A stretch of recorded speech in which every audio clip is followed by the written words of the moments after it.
Now we come to another one of these segments on RFL where I'm going to make an argument and the whole panel's going to jump on me for it. And tonight it's on jobs and the thanks guys. Tonight it's on jobs and the economy. Number one issue on the minds of many Americans, number one campaign issue, and it's one of the topics President Obama touched on at a press conference Friday. The president, as he did at the State of the Union, called on lawmakers to pass a jobs plan that he says would spark job creation in areas where it is needed most.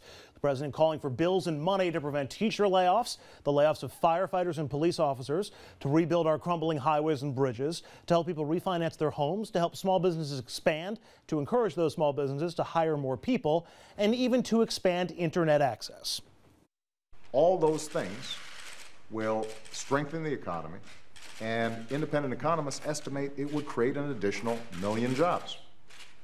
Now, you can't give me a good reason as to why Congress would not act on these items, other than politics. The president also said that by comparison to the public sector, and this is the headline you may have heard Friday, the government workers, compared to government workers, that the private sector was doing fine. A verbal slip-up, I agree, but that's what Mitt Romney pounced on, and here's what he said Friday. He wants another stimulus. He wants to hire more government workers. He says we need more firemen, more policemen, more teachers. Did he not get the message of Wisconsin? The American people did. It's time for us to cut back on government and help the American people.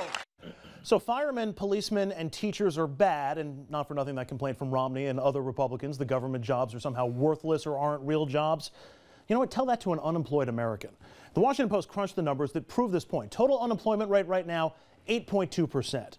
That includes 600,000 government jobs that have gone bye-bye since President Obama took office. Put those jobs back in the mix and the unemployment rate drops to 7.8%. And if you go back to the trends of the Bush administration, which kept adding government jobs, we'd have another about 600,000 people at work, which would lower the unemployment rate to 7.3%. And here's where the panel's going to kill me. If you're wondering, because this is stimulus, what the president is calling for is another stimulus. As for the argument that the stimulus didn't work or why would we want another one, the answer is the stimulus did work. And I have 3 charts I want to show you to prove it. The first is gross domestic product. That's basically the economic output of the entire country. Here, after the recession, you can see it going down. President Obama's first day in office, it slides a little bit more. Then comes the stimulus, and it bottoms out and all of a sudden climbs to where we are right now. So that's the total economic output. Now, total number of jobs.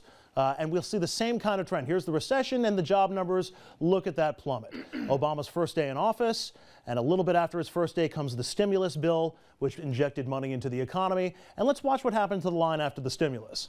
All of a sudden, we're laying off fewer people. We're hiring more and more people. Last one, layoffs. And we'll start again with the beginning of the recession. And there you see the layoff numbers in America. As it continues to climb, these are layoffs as we get to Obama's first day. And then let's throw the stimulus into the mix and see what happens after that stimulus money hits the economy. Somehow the line drops and keeps dropping. So the gross domestic product, our economic output increases after the stimulus. Our unemployment numbers drop after the stimulus. Our layoff numbers drop after the stimulus. The stimulus worked. Why wouldn't we want more stimulus? We're still at a net loss for jobs, I believe, during this administration. That we are. We're still at a net loss for jobs. It's not that teachers, firefighters are bad. These, first of all, he's paying his due to the unions. It's union. We all know what that's about. That's the tango he's dancing right there. Look, the stimulus has become a dirty word, rightfully so. There's no time for it to happen now. I think it would be suicide on his part. You know. Yeah, I look at this talk about teachers, firemen, and policemen. I was chairman of the Board of Police Commissioners, not the police chief.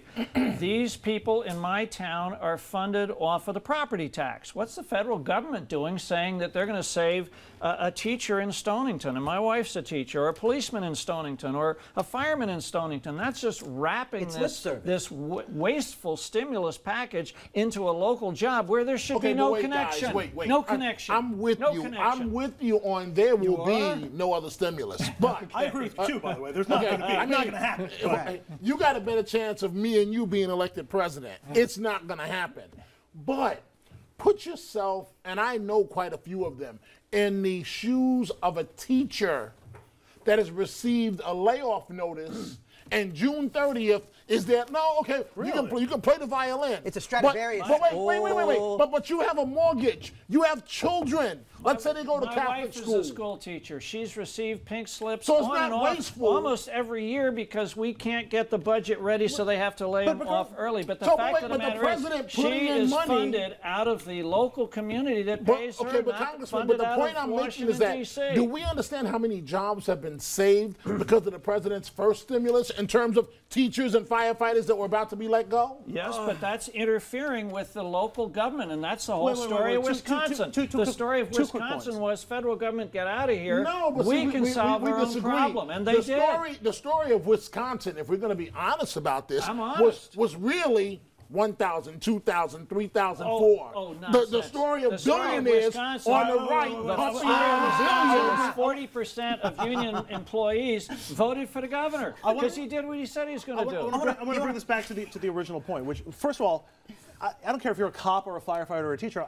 Average homeowner likes police in their community, likes firefighters in their community, likes teachers in their schools. And the question about whether it's a federal issue or not, local governments aren't raising taxes to pay for this. Yes, they are. Absolutely, they state are. governments, Yes, they are. but they're still laying off people. State governments that don't have the money either. If the money comes from Washington and it ends up with more cops, more firefighters, and more teachers. Andrew, it's our choice locally. Our money that we send to Washington, we send $1, we get a nickel back. Okay, but They keep Congressman, it. They but keep it in if it's our Washington. choice locally, what's the consistent message of almost every county executive? Cut. We have no choice, but we're not going to raise taxes. So they're going right to the Republican mantra. Hang on. Cut. Well, first Even of all- to the point where they're half traffic lights in Detroit. No. They're First of all, getting rid of half of the traffic lights. Guys, He's hang on, leaning hang on. over the table. We're going to take a break.